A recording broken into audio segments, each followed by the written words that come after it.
All right, so we are ready to go.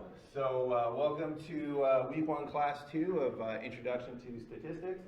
And what we're going to do today is continue on with getting you ready and into the course. So we're going to get everybody now registered if you haven't already for MyLab and get you into the specific MyLab course. There's going to be a bit of overview if you're new to MyLab so that you know how to use the system and what some of its highlights are. And then we are going to introduce all the new math that you're going to learn in this semester. So there's 2 pieces of new math. One is summation notation, and then the other one is order of operation, and then that is it. Everything else is stuff that you have seen before.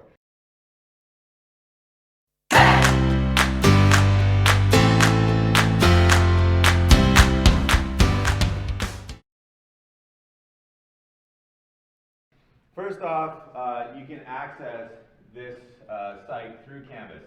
So Canvas has in the modules, MyLab Statistics. To access MyLab, click here, and that'll take you straight through to the Pearson site, so you can access it wholesale through Canvas. Once you're there, you're going to learn about this in the first homework assignment, the MyStatLab tutorial. But once you're there, it's basically laid out. This is your one-stop resource for everything. So your textbook can be accessed through this. There's a menu. There should be a menu on the side that will allow you to access different aspects of the course. But on your home screen, thank you, on your home screen of vital importance is this little calendar here, which will indicate when assignments are due. So for example, you have 2 assignments due on Monday the 20th, you got 2 assignments due on Wednesday the 22nd, and all of those you can see right here, they're also duplicated in these current assignments coming up. All of those are due at 11:59 p.m. So they're due, every assignment is going to be due midnight the day before we either meet for class or for an exam. So make sure that you are well aware of how to use the calendar and how to use MyLab in and of itself. And actually, your first homework assignment that you're going to be doing through MyLab is learning to use MyLab. So there is a MyLab tutorial that'll kind of take you through how to work a homework assignment, how to enter your data, and all those sort of aspects of it. So that is accessible right now. I'm still populating the assignments for the later part of the course, but you now have all the assignments for the first few weeks available, including this one. And this is due January 20th, so Monday, by 11:59 p.m. So basically, each assignment is going to be due the day before the next class. So that is homework assignment 1A. There is also homework assignment 1B, and this one is one of the few that is not available through MyLab. This is actually available through Canvas. So there will occasionally be homework assignments that are available through Canvas. Your exams will be done via Canvas. So those ones will be labeled, and again in the syllabus they're labeled with Canvas. So if you see, once again, just homework assignment 1A and nothing is labeled there, those ones are in MyLab. If you see homework assignment number 1B and then it says Canvas, that means that it's accessible in Canvas. It's in the Canvas. This one is in Canvas quizzes. So make sure that you are aware of those, because you don't want to miss any of the homework assignments because you weren't able to find the correct location. All right, so while people continue to set up or register in for their MyLab, just a few more notes. So in the slides that for today's class, again, they're uploaded into Canvas.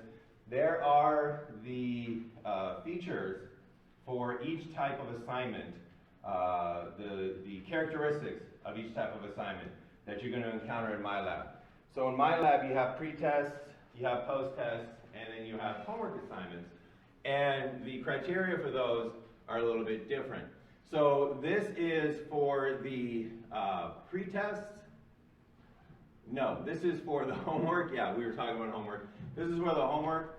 And one big thing to be aware of is that you can continue to work on homework problems after the due date. So if you were not able to finish your homework on time, you can continue to work on those homework questions, but you will be deducted 20% from your score, but only on questions that are scored after the due date.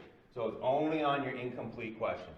So if you complete 50% of an assignment, you get 100% of the grades that you've earned for that first 50%, but anything you complete afterwards, be aware that there is that 20% per day penalty. If you use the check answer option, it will indicate and lock all the correct answers. So you can use that to kind of help you as you go through your homework assignment. And again, you can just take a look at this just to see all of the features that your homework assignments will have. On that note as well, in terms of assignments, your first pre-test is going to be coming up due this Monday by midnight. So this is Chapter 1 pre-test 2020. So it's a little bit different than what I put in your syllabus because I had to tweak and update some of these pre-tests. So that's just to identify them as a new version. So do the Chapter 1 pre-test 2020. Again, that's due Monday by midnight. And these are the features of the pre-test. So for the pre-test, first thing to notice, I put a little green thing around there. Attempts per assignment, you'll notice that limit the number of attempts is not checked. So you have unlimited attempts for your pre-test. So the pre-tests are again a way of getting you ready for the class that we're going to be encountering. It's a way of preparing you that you've encountered the material once. The evidence for the increase in learning outcomes is substantial for pre-test. However, it's the first time you're encountering this material. I understand you might not understand it at first. It might not make sense at first. And that's why the number of attempts are unlimited. So if you do your pre-test and you're unsatisfied with your grade, give it another shot. If you're still unsatisfied, give it another shot. You can do that as often as you like. For the pre-test as well, you do have the save for later option. So you do not have to go through it all at once. You can save your half your pre-test for later. Now, I do believe, just as a warning, that you need to complete the question that you're on in order to save it. So I don't think you can save half a completed question. At least that's what I've heard from students in the past. So, but just be aware that you don't have to finish it all in one sitting. You can start it one night, finish it the next night. That's an option that you have for your pre-test. And also for your pre-test, the quiz summary will show your quiz score and your question results. You can review the quiz at any time after submitting, so you can go back, see what you did incorrectly, see what you can learn from that. And you're allowed to view the feedback while reviewing, so you will get feedback from MyLab. It's another nice feature that they have as well. All right, and then the last public service announcement that I'll give right now, in terms of using MyLab and in terms of navigating this course, we have pre-tests that we're going to be doing, we got homework assignments that we're going to be doing, we got post-tests that we're going to be doing. There's a few moving parts that you need to be aware of, and it's absolutely essential that you know your due dates. So this is an automated system. It will grade your pre-test at the time that they are due. It will deduct points from your homework at the moment that it's due. So it is your responsibility in this course to know your due dates. They're on MyLab, they're on your syllabus.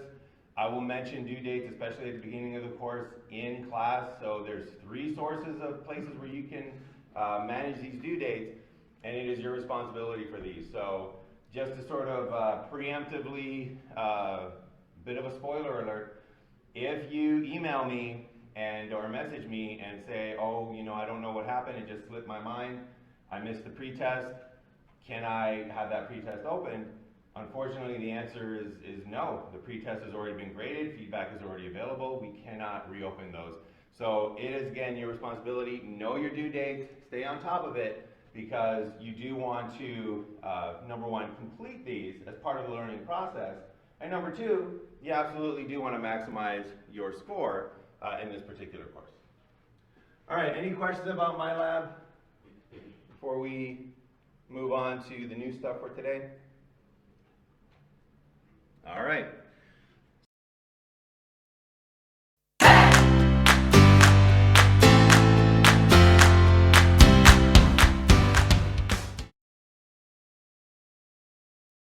So the next thing we're going to talk about is ninjas. So this is a metaphor that I use. This is a great way to think about what we're doing in this course. And ninjas, as a metaphor, if you've ever watched a ninja movie, if you've ever seen G.I. Joe and you are aware of Snake Eyes, you know that this is the warrior that you send in when everything is lost, when none of your other soldiers were able to tackle this challenge, when you absolutely need somebody that can get the job done, who has unique skills, who is an asset to their team, and really is something that makes a massive, massive impact in any particular team. Ninjas are like that in the military world, and statisticians are like that in psychology. So in psychology, you absolutely need to know statistics. And it is an unfortunate fact that some psychologists know more than others do. And the ones that know statistics, the ones that have a good grasp of statistics, they are like the ninjas of the psychology world. So our ninja here at IUSB would be Dr. Fujita, by far. He's the one where even if I come across a data set and I don't know what to do, I'll be knocking on his door, and sure enough, he will come to our rescue. So that's the kind of goal. We want to get to that point.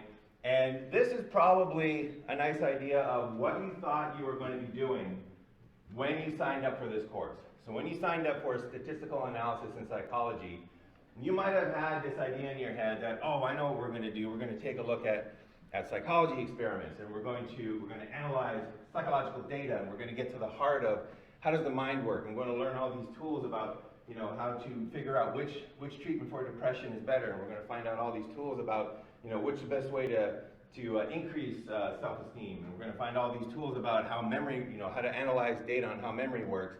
We're going to be doing all of this cool stuff that professional people, professional psychologists do. And it's true, we are going to get there. We are going to make it to that point. And we are going to get to do all the super cool stuff that you were probably envisioning you would do. All right. We are going to go through this one more time. Let me see. All right, so you were probably thinking that we were going to do something along these lines here. Video unavailable. All right. Not on my watch.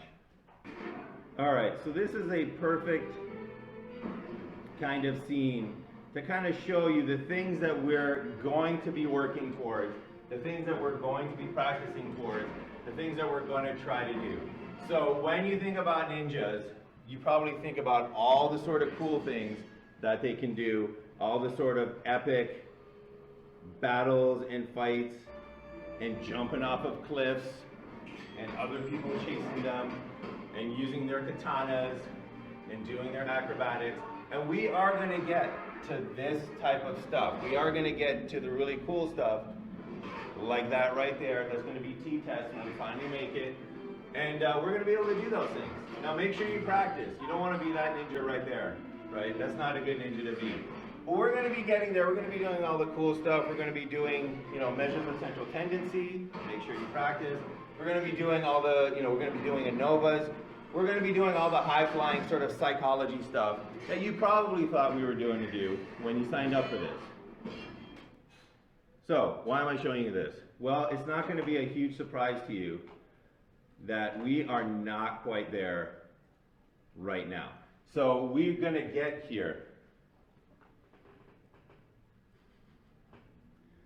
One sec. We are going to get here,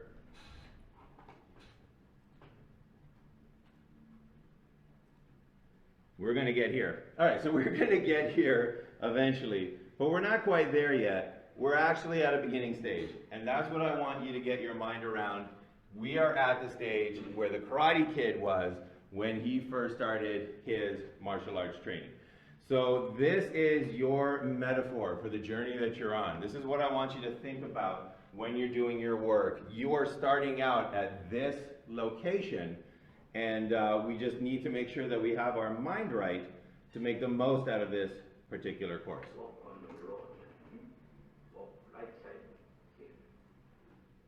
All right, so right now, just so if you want to know the story, Daniel, the kid, he is being bullied in his new town, and he got saved by Mr. Miyagi, and now Mr. Miyagi has offered to teach him karate so that he can defend himself. So this is going to be their first lesson. This is the first time Daniel came in. He's like, all right, I'm going to learn karate. And they sat down and talked, and Mr. Miyagi asked him, are you ready? And Daniel said, yeah, I guess so, and this is his answer. Walk left side, here. Walk middle. Sooner or later, hit the squish, just like break. Here, karate, same thing. Either you karate do yes, or karate do no. You karate do guess so. Just like break.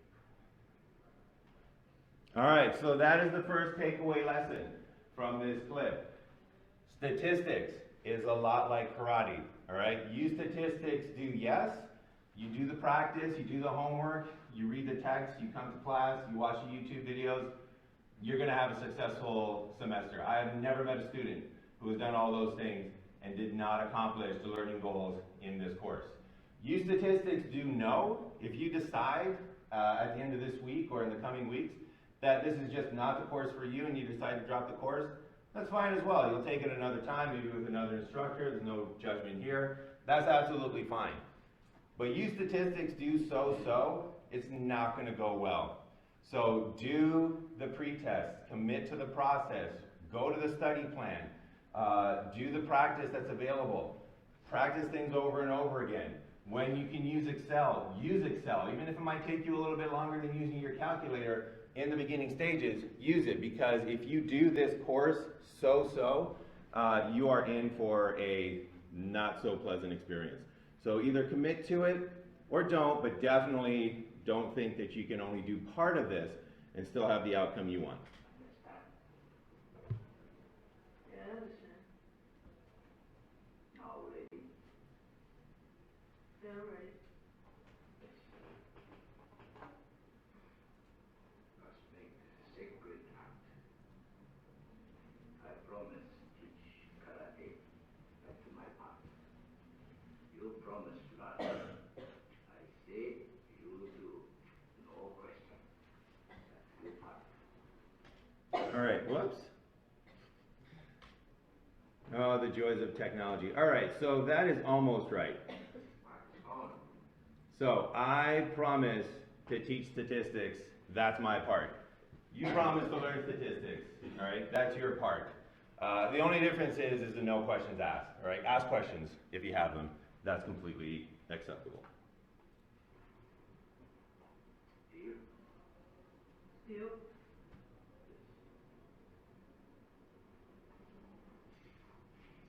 First wash all around, then wax. Wax. Remember, deal? No question. Yeah, but Right? Wax on, right hand. Wax off, left hand. Wax on, wax off. Breathe into nose, out the mouth.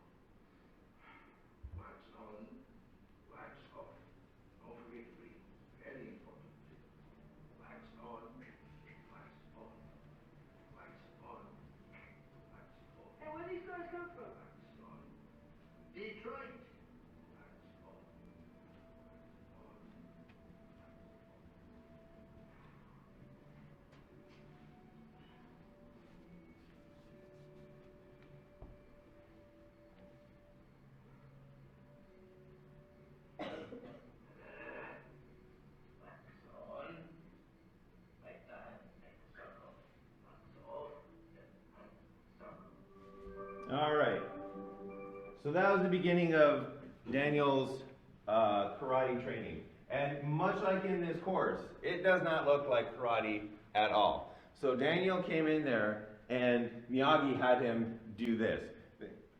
Things that don't look like karate. And he had him do it over and over and over again. And that's what we're going to be doing in this course, especially at the beginning. All right? You're going to be doing things that don't really feel like the statistics you might have wanted to do. And I'm going to ask you to do it over and over and over and over again. And they're going to be simple little moves, things that you can do. And sometimes the temptation is going to be to try to do them a little bit quicker. Right? So oftentimes, especially in the beginning when people are learning how to use Excel, it's faster to use your calculator. It's actually faster to pull out your phone and just tally things up and calculate averages. But I want you to use Excel. I want you to gain the proficiency in that. I want you to repeat it over and over and over again. So again, we're not going to be doing the cool stuff yet. We're going to be doing some very basic fundamentals. So especially in these first few weeks, we're going to be waxing on and waxing off, learning how to calculate measures of central tendency. We're going to be sanding the floor, learning how to work with frequency distributions. We're going to be painting the fence, a lot of painting the fence, learning how to do with variability, z-scores, probability, setting up all these skills. And again, sometimes you're going to think to yourself, man, I wish I didn't have to paint this fence so much, but it's all in the service of just developing these skills. So as you're working through this course, think about Daniel, think about him waxing all of those cars, and think about it when you're doing. So it's not doing your pretest, it's pretests on, pretests off. It's in-class practice on, in-class practice off, extra practice on, extra practice off, post-tests on, homework on, all of this repetition, doing things over and over and over again. But just know that it is for a reason. And the reason is to get it massively automatic. So this whole time, Miyagi had Daniel waxing on and waxing off. This whole time, he had him sanding the floor. This whole time, he had him painting the fence in a very specific way. And the reason was so that he could get him to this part right here. Show me wax on, wax off. Show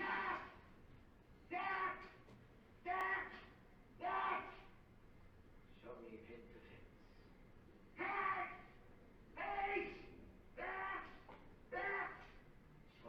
head to fence. Show me side of head. Show me side of floor.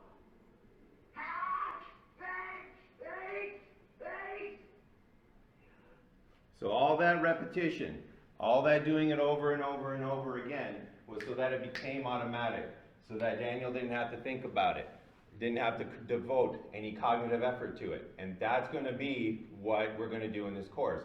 We're going to do things over and over and over again, because later in this course, when we get to hypothesis testing, when we do get to like the cool stuff, where we can actually take a look at what psychologists really do when they use statistics, we're going to string all these little moves together. We're going to string all these little skills together. And if you have to think about them, it's not going to turn out well. But if you can get them automatic, it'll be like this.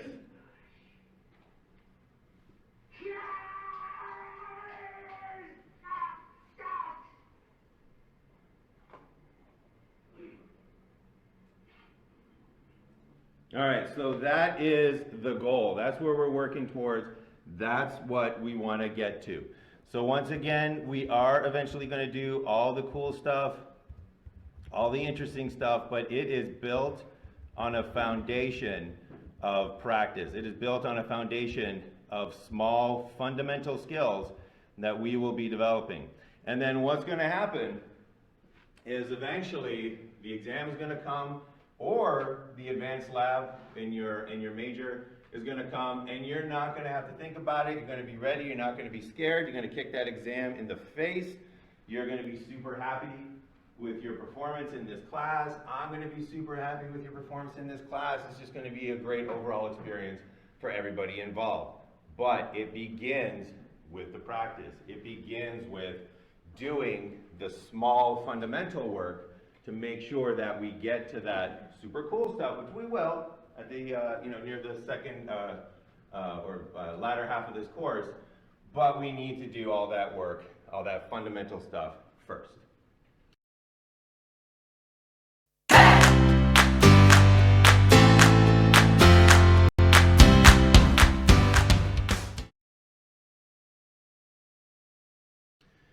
All right, so talking about fundamental stuff, let's start fundamental stuff. So we are now going to learn the only new piece of math, two pieces of math that you're going to need for this course. And just before we get to that, we're going to do a little bit of statistical notation. So statistics, much like mathematics, uses notation. It uses symbols to, for instructions, for moves, so that you know exactly what it is that you need to do. And many of these come from math. So many of these many of these notations you've already been using. So addition, subtraction, equals, those types of notations. However, it also has some specialized notation. There are some moves that are done in statistics so often and are so important that they got their own little special symbols so that you can recognize their importance and know what to do. So one of the ones that we're going to encounter today is the symbol for a bunch of scores. Scores on a particular variable. And the symbol for scores on a particular variable is a capital letter, usually capital X. So capital X stands for scores, and it stands for all of the scores. It stands for the set of scores. So for example, if I measured everybody's height in this room, I would have, what do we have here today? We got 11. I would have 11 scores. I could represent all 11 of those scores with the capital X. And I could say X stands for heights, and in this case it stands for 11 heights. If I measured, looked up the GPAs of every student here at IUSB, I could use X to stand for the GPAs of every student, single student, stand for all of those scores. So that X can stand for 2 scores, 3 scores, it can stand for 100 scores, it can stand for 100,000 scores. It stands for all the scores, all the numbers that you measured on a particular variable. Now this is going to be the first time that I'm going to mention this particular tip, but it's not going to be the last time. When you see statistical notation, part of that practice, part of that wax on, wax off practice is to never just name or never call it by the symbol, call it by what the symbol stands for. So you are doing yourself a disservice if when you come across this symbol, you say X. That's going to train your brain into thinking that that's an X, and it's not an X. Not really. It stands for the scores. So when you're reading your textbook, when you're reading your homework, when I go through these lecture slides, I will not call this by the symbol. I'm going to usually call it by what it stands for, other than when I'm introducing it. So whenever you see this, call it the scores, because if you train your brain in that way, anytime you see that capital X, you're going to think the scores. And it's just one less thing that your mind has to do in order to translate, oh wait, what did X stand for? Let me look that up in my textbook, I can't quite remember. That's not what you want. You want it to be automatic. You want to see that X and go, oh, the scores. And that is done through that repetition of practice. So X stands for all of the scores. We'll read it as the scores.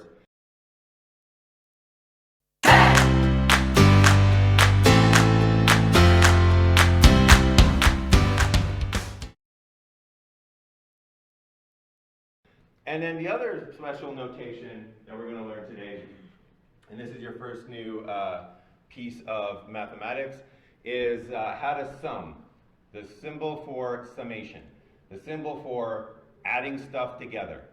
So adding stuff together, adding all the stuff together, is something that happens in statistics over and over and over again. It's one of the fundamental moves that people use when they're trying to understand the scores. So it's so fundamental that it gets its own symbol. It gets the Greek letter sigma.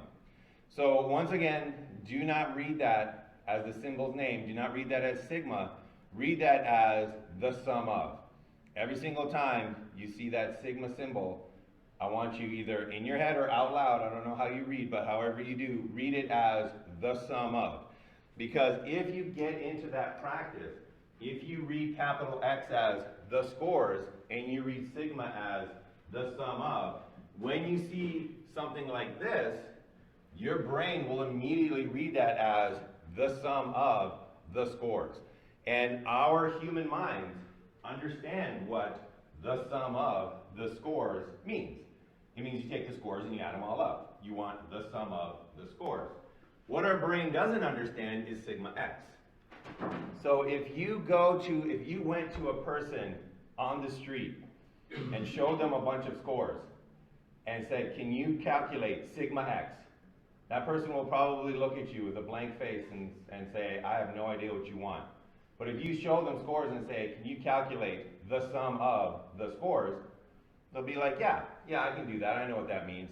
So do yourself that favor. Get into that practice. Read this as the sum of the scores. All right, so that's your first new piece of math. Sigma means the sum of.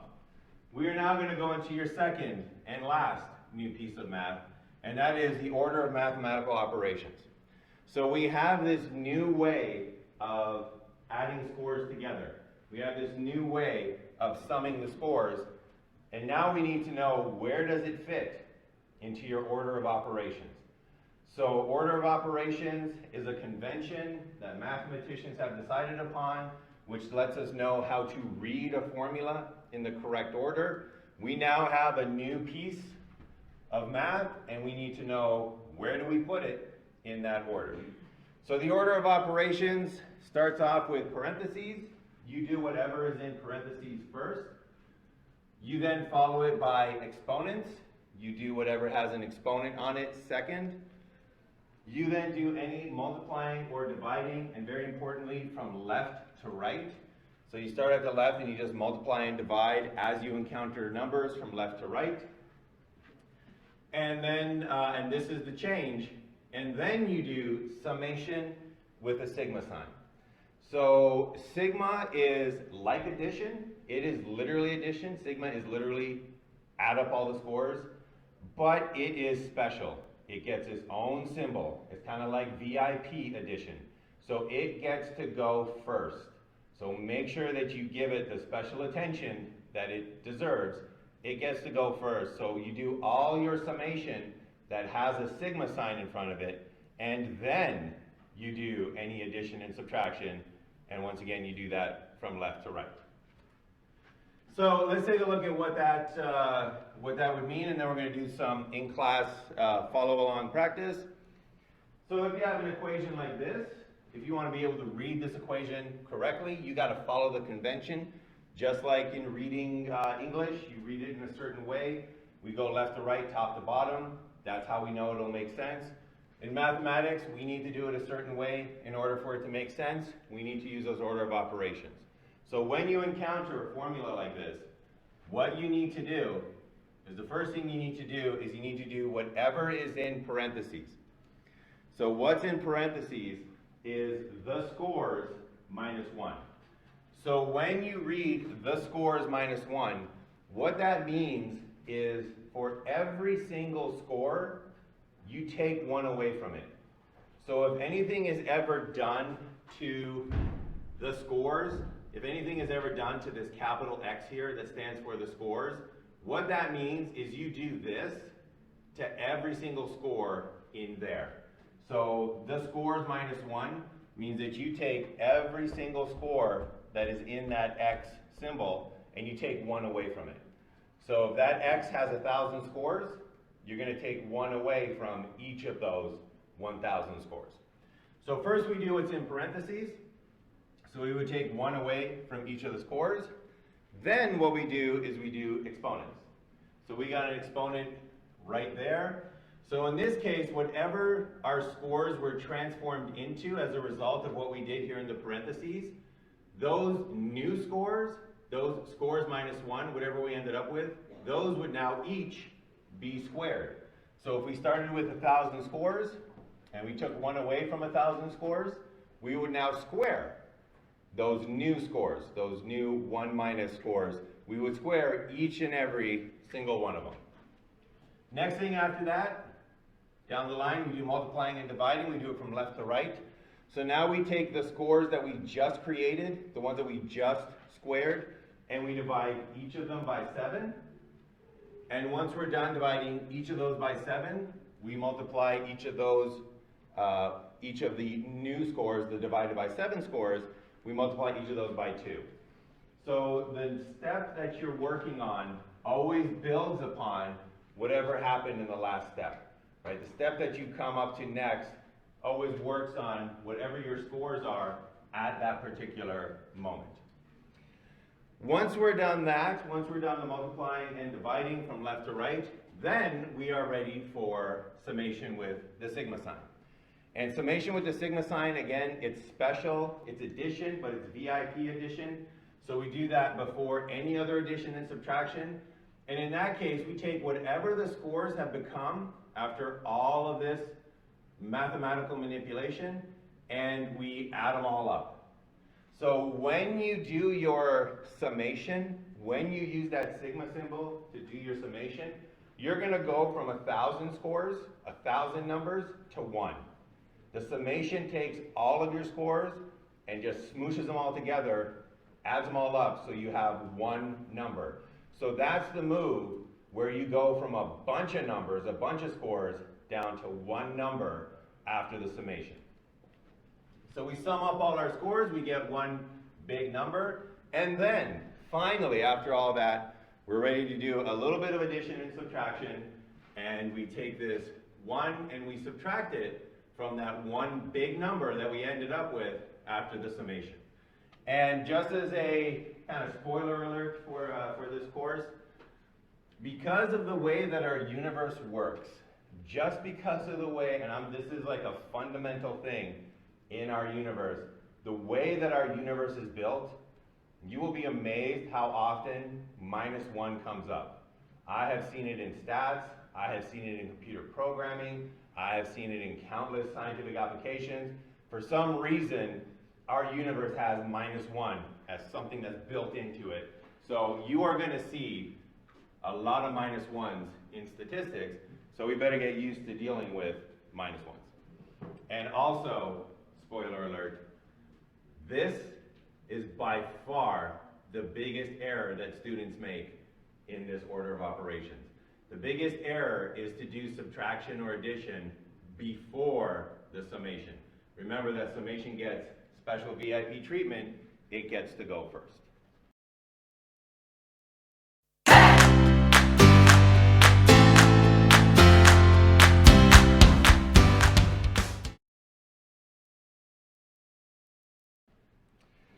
All right, so enough seeing it. Let's actually start doing it. Let's actually start getting in a little bit of this practice. So for this practice, what you're looking for, we're going to do some in-class together practice first, just to kind of show you some of the skills that you need for Excel. And then afterwards, we'll have time and you'll have an opportunity to do some solo practice. But what you're looking for is you're looking for the Excel sheet. It can be found in Canvas, in Files. You'll see a folder called Excel Sheets. And the one that you are looking for is this Excel sheet right here. So this is the Excel sheet that you're looking for. And this is what we're going to be working on for the remainder of class today. So while you're opening that up, again, it can be found in Canvas in the files. In Files, there's a folder called Excel Sheets. This is week W01C2, so that's week 1, class 2. This is practice. There's a second sheet in there for extra practice, but we're just going to work on the practice one to begin today. All right. So to start off with, we are going to start up on question number 1. And in this case, we have 3 variables. So we have 12 participants here. What that means is that this might be a psychology experiment where we measured 12 subjects. So we had 12 participants, and we measured their scores on 3 different variables. And we coded that with our symbols as an X, Y, and a Z score. So it could have been that we measured their mathematical ability, and we decided to call that our X variable. And then we measured their athletic ability, and we called that the Y variable. And then we measured their artistic ability, and we called that the Z variable. So we measured 3 different things about these subjects, and notice that the X scores are 12 scores. So X in this case stands for 12 scores. So on this sheet here, what we want to do is in these yellow answer cells, we want to put the correct answer for, in this case, the sum of the X scores. So how do we do that? We need to add up all of the X scores. Now this is the first time where you could probably do this. You already have the skills to do this. You already know how to do this. You could probably pull out your phone and pretty quickly add up all of those X scores. What we want to do in this class is we want to get into the practice of developing new skills, and in this case we're going to develop Excel skills. And the first thing we're going to do is we're going to learn a new function. How do we sum all of the scores? And the answer to that is the sum function. So the first thing we're going to do is we're going to go down to this cell right there, the one that is right next to the sum of symbol, and we are going to put in the equals. We're going to type in equals. What equals does is it lets Excel know that you are about to give it a function. You're about to tell it to do some sort of calculation. Next thing it wants to know is what function do you want to give it, and the function we're going to use is called sum, S-U-M. So we are going to use the summation function. Put that up here. All right, we're going to use the summation function. And one of the real nice things about Excel is that when you start typing in a function, it'll actually start trying to guess what function it is that you're looking for. And it'll give you a list. And the super, super nice thing about that, not only does it give you a list, but it'll also tell you what these functions do. So if you click on it, it'll give you a brief description. So in this case, the sum function adds all the numbers in a range of cells. Well, that sounds exactly like what we want to do. So we can either double click it or just enter in sum, and that will give us that particular function. Now, once you have equals sum, the next thing you need to do is you need to open the parentheses. Opening parentheses is the way to tell Excel you're about to give it some numbers. You're about to give it a range of cells. So we open up the parentheses, and then the last thing we need to do is we need to highlight all of the cells that we're going to use. And you can either do this with your mouse and you just drag and highlight the, click and drag to highlight the cells that you want. You can also do it using the arrow keys and the shift function. There's a number of different ways to do this in Excel, and I encourage you to find the one that works best for you. Students like to do, people like to do, it in different ways. Whatever works best for you, feel free to do that. So we put in equal sum, we highlight the numbers, we close our parentheses, we hit enter, and we have calculated the sum of the X scores. Everybody good so far? All right, so now the last thing that we need to do for this first question here is we need to get that answer, that 518, that sum of the scores, up into the yellow answer sheet. All right, so we want to get, the yellow answer cell. So we want to put it up into this cell, and the temptation is to just enter it in manually. And there is 2 reasons why you do not want to do this. All right, sometimes it's going to be correct. If you scroll down, you'll see the answer cells underneath here that will indicate whether or not you got answers correct or not. And in this case, 518, that is correct. However, that does 2 things that we do not want to get into a habit of doing. 2 things that are very, very dangerous. The first thing is that this opens you up to error, to human error. It opens you up to the possibility of entering in the wrong number. And I know you might be sitting there thinking, well, it's pretty simple to enter in a number. I'm not going to make that mistake. And I have seen it on exam after exam after exam. And if you're in a high pressure situation, you can start making mistakes. So I have seen students calculate things correctly and then enter in 581 instead of 518. That's a very human error. Unfortunately, we cannot afford those human errors. We deal with psychology, we deal with people's lives, we deal with treating people with mental illnesses, depression, we might be calculating prescription drugs, we might be presenting information, scientific information that will change the education system, and we cannot harm people with the excuse that, well, I was close. I mean, I know how to do it, but I got the wrong answer. So in this course, just so that you know, the right answer, the final right answer is absolutely everything. We need to make sure we have that final right answer because of the importance of the work that we're doing. And one way to make sure that we do that is to not introduce human error.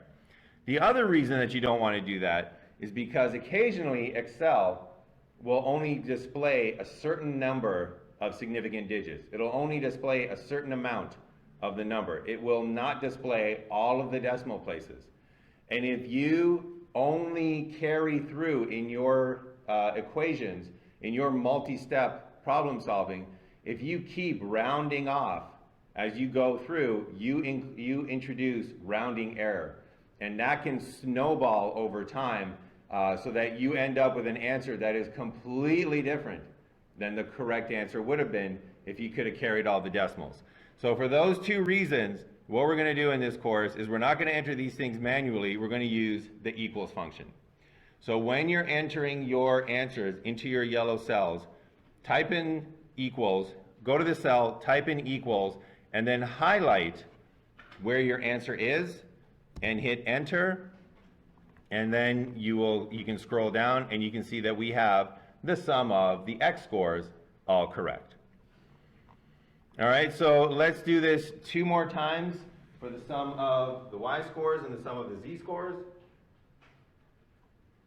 All right, so once again, we go equals, sum, open parentheses, that indicates that you're going to be giving Excel the scores, highlight the Y scores, close those parentheses, hit enter. We have a sum of 678 for the Y scores. We want to pop that into our answer cell for this question with the equals function. We hit equals, we highlight where the answer is, hit enter, and then we scroll down and we see that we have the sum of the Y scores correct. Last one, sum of the Z scores. We go equal, sum, open parentheses, highlight those Z scores, close those parentheses, hit enter. We have a sum of 716. Pop that into our answer cell using the equals function, and we scroll on down and we have all of question number 1 correct. All right, has everybody got those numbers for question number 1 working so far? Okay, on to question number 2. So for question number 2 here, we're going to start getting into some of these order of operation issues. And we're going to do these 4 questions here. So now we're only dealing with the X scores. We only have one set of scores. And now we want to figure out these multi-step order of operation type equations. So let's start off with this top one up here. So the top one, we need to do the sum of, and then in parentheses, the scores minus 1. So in this case, we need to go back to our order of operations, and we need to ask ourselves, what's the first thing that we need to do? So if we go to the order of operations, here, just bring that slide up real quick. If we go to the order of operations right there, we can see that the very first thing is parentheses. That is literally the first thing we need to do. So we look for parentheses, and lo and behold, there it is. So the way that we can do this is we're going to use this column to calculate what we need to in the parentheses. So we're going to label it the scores minus 1, just so that for our human brain, we can remember what it is that we were doing. And then, once again, this is an example of the type of practice that I'm going to be talking about.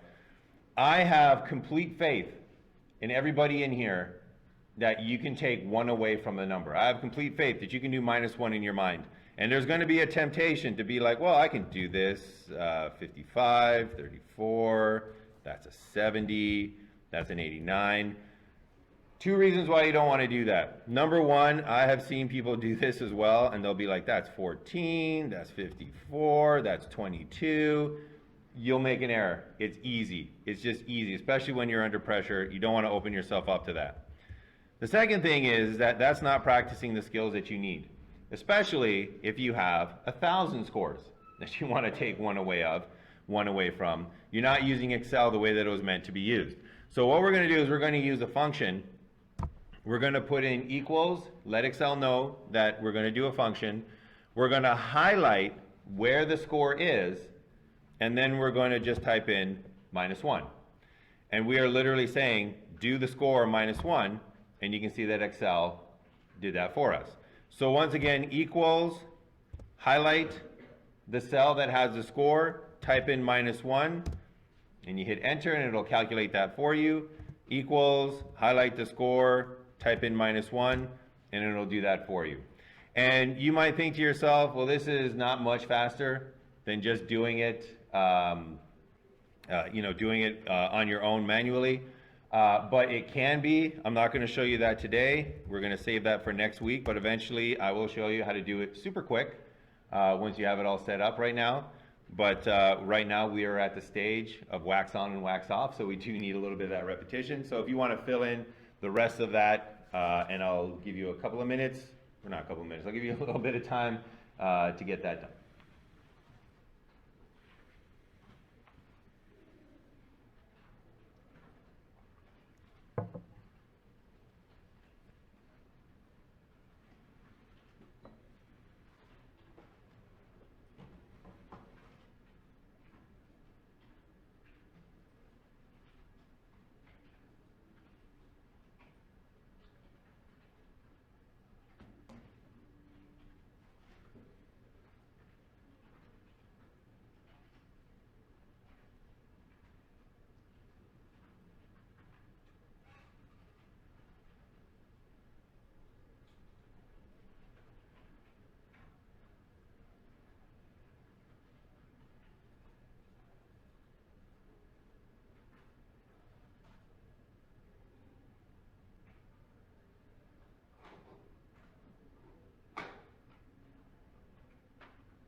All right, so I can hear a decrease in the typing sounds around the room. I'm going to take that as a sign that most of us are ready to go. All right, so we've done the parentheses.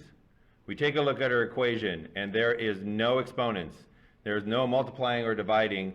So we go to step 4, summation with the summation symbol, and lo and behold, there it is, that summation symbol. So what we do now is we sum whatever's in front of that summation symbol, and in this case, it is the scores -1. So these are the scores -1. That is what we need to sum. So now we can use that formula, equals sum, and we highlight the scores -1. We hit enter, and we see that the sum of the scores -1, in this case, is 506, and we pop that into our answer cell, and we scroll on down, and we can see that in the automatically updating green grading cells, we have that one correct. All right, next one. We have the sum of the scores squared. So once again, multi-step problem. Once again, go to your order of operations. We have no parentheses, so we go by step 1. Next one, exponents. We have exponents. So we have the scores squared. So once again, we're going to put a column.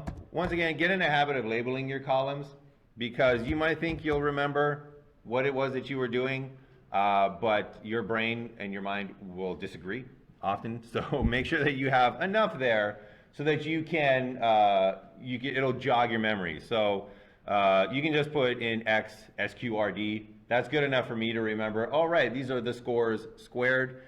And then what we're going to do is we are going to put in the equals function once again. We're going to highlight the original score. So we're starting on a new formula, We're not dealing with the scores minus 1 anymore. We're going back to the original scores. That's what the question is asking for.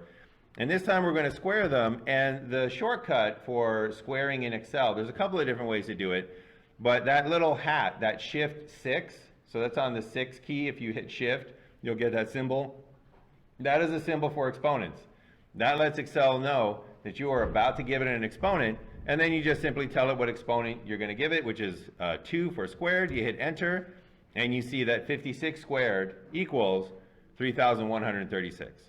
So once again, equals, highlight the original score, Shift 6 for the exponent symbol, let Excel know what exponent you're raising it to, in this case it's squared, and you hit enter and we have 35 squared, and then one more time for 71 squared, highlight the original score, Shift 6 for the exponent, 2 is the exponent that we're raising it to, so the Shift 6 lets Excel know that it can expect an exponent, and then you let it know what the exponent is. We hit enter, and we find out that 71 squared is 5,041, and I'll let you fill in the rest of those, but rest assured, we will learn how to do it a little bit quicker.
All right, I can hear a little bit of a lull in the keys being pressed, so I think this might be a good time to go on to the next step. So we were dealing with that equation right there. We did the exponents. Next thing we do is multiplying and dividing. There is no multiplying and dividing. Next thing we do is summation with the sigma symbol, and we do have that. So we want to sum these scores squared. So once again, we use the summation function, so equals sum, open those parentheses, and now we highlight all of our squared scores.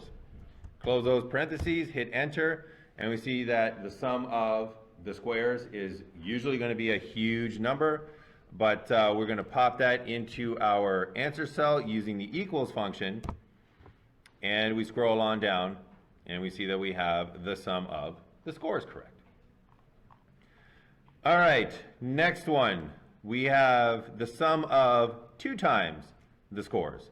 So this one, again, always go until you get into, absolutely master it. Go to that list of order of operations. We do parentheses first. We have no parentheses. We do exponents next. We got no exponents. We do multiplying and dividing left to right. We got multiplication. 2x is 2 times the scores is multiplication. So we're going to put a new column here, and we're going to just label it 2x for 2 times the scores. In this case, we're once again going to take the scores. So once again, we're dealing with our original set of scores, none of the previously changed, transformed scores. We're going back to those original scores, and we're going to multiply it, and the multiplication symbol in Excel is the asterisk. So Shift 8 is where you can find that on your keyboard. So the asterisk is for multiplication. That indicates we're going to multiply this score by something, and then we just have to tell Excel what that something is. In this case, it's 2. And we find out that 56 times 2 is 112. So once again, equals, highlight your original score. This is also why you want to label your columns so that you remember what each column is. Shift 8 for the asterisk, 2 for multiplying it by 2. And we find out that 35 times 2 equals 70. And then once again, highlight your score, Shift 8 for the asterisk, and 2, that is to multiply it by 2, hit equals, and we find out that 71 times 2 is 142. But again, we're working for this so that we can get it automatic, and 2, so that we can take advantage of all the things that Excel can do.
All right, and there's that familiar lull, which lets me know it's time to move on.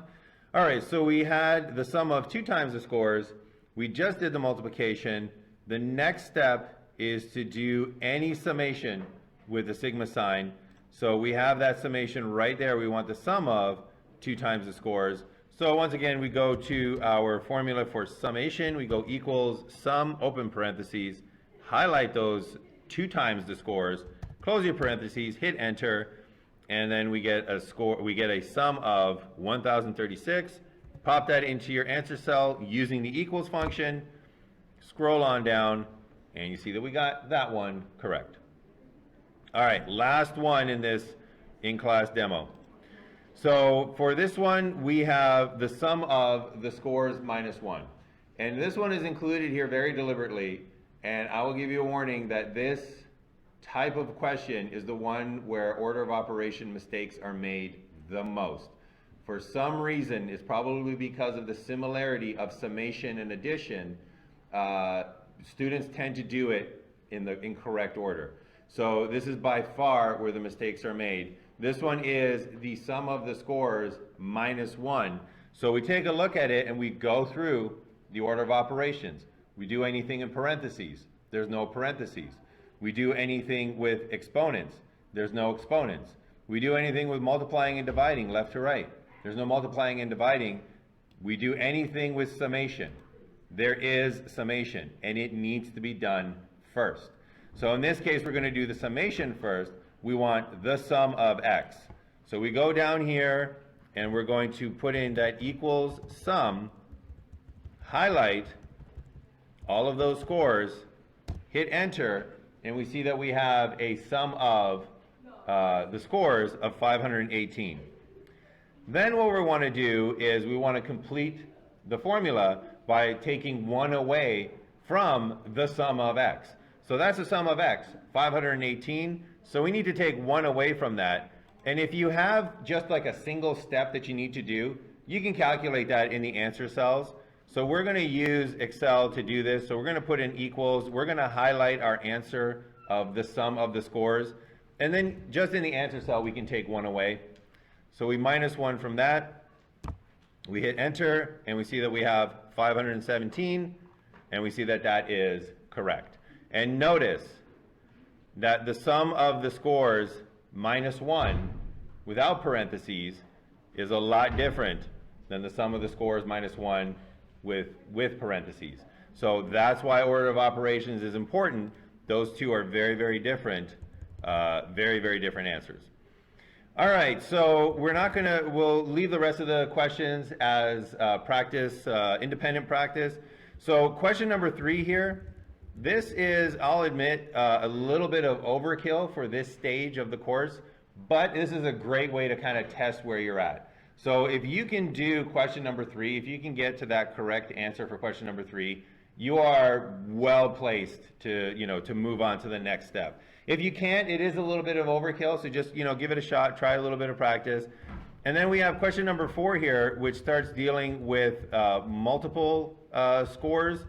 And just one thing I want you to know about this question, if you ever see the symbols for 2 sets of scores right next to each other, that means you multiply the scores together. So when you see X and Y right next to each other, that means for every single score, you want to take the X score and you want to multiply it by the Y score. That's what that symbol there means. So same thing with division. You want to do that for every single score. So try those 5 questions. Like I said, question 3, 4, and 5, a little bit overkill, but it's a nice thing nice little challenge for yourself to kind of gauge where you are in this course. So we're going to wrap up our time here together. We don't have very much time left. So just a few more things I want to say. So you do have this practice sheet that you can finish to get that practice in on order of operations. There is also another practice sheet. So this is in no way homework. This is in no way going to be submitted. It's automatically graded. You can scroll beneath each question to see which ones you got correct, which ones you did not get correct yet. But that's extra practice there as well. And then we do have, just so that we have a pretest coming up. If you struggle on the pretest, make sure that you do go through the pretest. Go through it, go through the struggle. But if you don't get a good grade on your pretest, then you can always get 100% on that pretest by finishing the MyStatLab study plan. And that is the Quiz Me option, and that's where you can earn mastery points. So if you go to the study plan and you go to the Quiz Me options over here, and again, the tutorial should help you navigate and see where to find those. Each of these chapters have Quiz Me options that allow you to show mastery of the concepts. And your mastery is going to be measured here. And if you earn 100% of your mastery points, or whatever you get on your mastery points, I will replace your pretest score with those mastery points. So if you really struggle on a pretest and you only get 20% on a pretest, but you go through the study plan and you complete the mastery points and you get 100% of the mastery points, I will change your 20% to 100%. So this is your backup plan. Definitely do the pretest, go through the procedure, but just know that you have this backup plan. So don't feel anxious about your grade. You can still get 100%. So make sure you're taking advantage of that. And then the last thing that I want to point out is that I introduced, this wasn't on the syllabus, but I just want to make sure everybody's aware of this. Just in case you're thinking that you might benefit from a little bit of a refresher in some of the math. I said this wasn't a math course, but we are going to use math concepts. We saw some of them here. So just in case you think you might need a little bit of a refresher, there are practice assignments available in MyLab, which are these math review. So you can do math review on basic things of modeling, like how does a variable work, basic things in operations and expressions, like what we've been doing today, graphing linear equations, simple expressions and solving equations, linear functions and linear inequalities, and then exponential and rational functions. So this is not something that you need to complete, but again, if you're kind of feeling a little bit iffy maybe on your math skills, or you just want to kind of shake the dust off and find a place where you can kind of get in a little bit of practice, definitely use these. They are practice, they do not impact your grade whatsoever, so go in there and suck if you need to until you get better, but just know that that is an available resource. All right, and that is it for today. So next class, remember, get into MyLab, make sure that you're doing the pretest, make sure that you're completing the first 2 homework assignments, one's in Canvas, one's in MyLab, and other than that, we are done for today.